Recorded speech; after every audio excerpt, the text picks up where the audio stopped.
Bonjour Renaud Muselier. Bonjour. Dans quelques minutes, peu avant 9h, vous serez reçu au Palais de l'Élysée par Emmanuel Macron en tant que responsable des régions de France, dans le cadre des consultations pour la recherche d'un nouveau Premier ministre.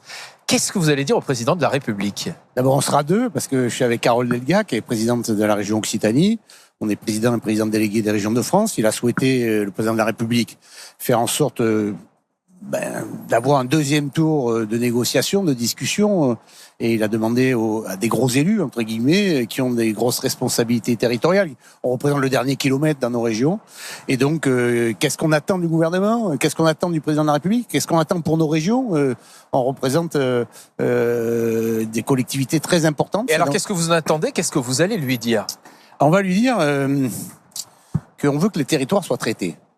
Qu'on peut peut-être imaginer aussi, avec le nouveau Premier ministre, faire en sorte que les territoires, avec des territoires d'expérimentation sur le fond comme sur la forme, on puisse avoir une décentralisation qui peut s'appliquer sur l'éducation, sur le logement, sur la santé.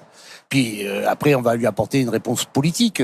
Carole Delga est socialiste, moi je suis de droite, mais dans la Macronie maintenant, et en lui disant il faut appliquer quelque part un prototype du meilleur candidat qui arrive à fédérer un pacte de gouvernance et là, pour la première fois finalement, un pacte de non-censure. Et c'est là où il y a cet équilibre à trouver. Et alors, c'est quoi le meilleur portrait robot du ou de la future Première ministre ? D'abord, rappeler qu'il s'est dégagé 3 gros groupes en fait à l'Assemblée nationale, et dans ce gros groupe, c'est le groupe central qui est majoritaire. C'est pas la gauche. On attend toute la journée qu'il y a un délit de démocratie, etc. Non, mais eux, ils n'ont pas gagné. La présidente de l'Assemblée nationale... C'est ceux qui ont le plus de députés par rapport aux autres, le groupe. Oui, enfin, il y a eu un vote à l'Assemblée nationale, ils n'ont pas gagné.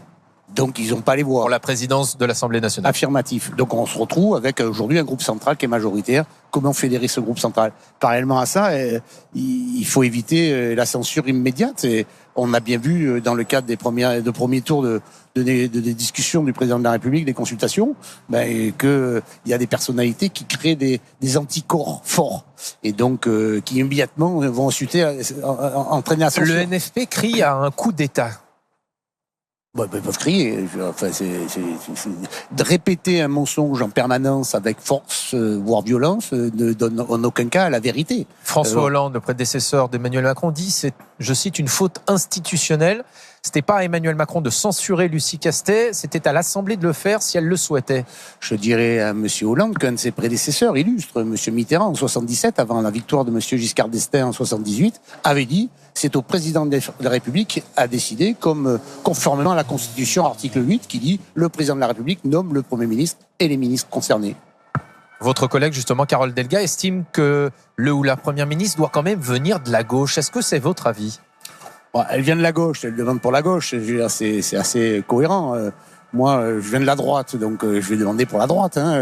Donc ça, c'est tout aussi cohérent. La réalité, c'est ce pacte de gouvernance qui doit s'appuyer sur les différents présidents de groupe, que ce soit M. Wauquiez pour LR, que ce soit M. Marcangeli au nom d'Horizon, ou que ce soit pour M. Attal et les alliés le problème, c'est plutôt le deuxième volet, c'est le non-censure, c'est plutôt chez les socialistes. Le problème, c'est qu'ils n'arrivent pas à se décramponner des insoumis. Donc il y a toute une série de socialistes, comme Mme Delga d'ailleurs, qui sont des sociodémocrates en quelque sorte, qui n'aiment pas les extrêmes et qui n'arrivent pas à se dégager du nouveau Front populaire et surtout de LFI. Donc il faut peut-être avoir des mesures complémentaires qui apportent peut-être la proportionnelle. Ça va apporter une solution. Le non-cumul des mandats. Effectivement. Vous parliez de la droite. Vos anciens amis des Républicains ont été reçus à nouveau hier par le président de la République. Laurent Wauquiez dit on met des propositions sur la table, mais pas question de participer à un gouvernement. Qu'est-ce que vous leur répondez ? Je leur réponds qu'ils veulent pas participer, ils participent pas. C'est la démocratie. Mais ils disent quand même qu'ils ont un pacte de gouvernance en faisant des propositions. Donc il y a une partie de chemin qui est là. Ce que je peux constater, c'est qu'avec les nouveaux LR par rapport aux anciens LR, avant on dealait pas avec M. Ciotti. Quand on le voyait, on avait un accord qui ne fonctionnait pas. Il y a la moitié du groupe qui ne votait pas et l'autre on ne savait pas ce qu'il faisait. Donc au moins comme ça, ce qui faisait qu'on n'avait aucun deal possible. Avec M. Wauquiez, au moins c'est clair, c'est carré. Quand ça marche, et quand il veut pas, Bon, ben au moins c'est plus simple. Alors cette attente politique, ça a des conséquences aussi sur les prochains Jeux Olympiques que la France va organiser. Ce sera en 2030 dans les Alpes françaises, co-organisation entre votre région Provence-Alpes-Côte d'Azur et Auvergne-Rhône-Alpes. Des JO qui ont été attribués à la France sous condition justement de l'obtention d'une lettre de garantie qui doit être signée par le Premier ministre. On a deux conditions. Elle n'a pas été signée, cette lettre. Est-ce qu'il y a urgence à la signer pour l'organisation des Jeux de 2030 ? C'est ce que je rappelais aussi au président de la République. On a gagné, vous voyez.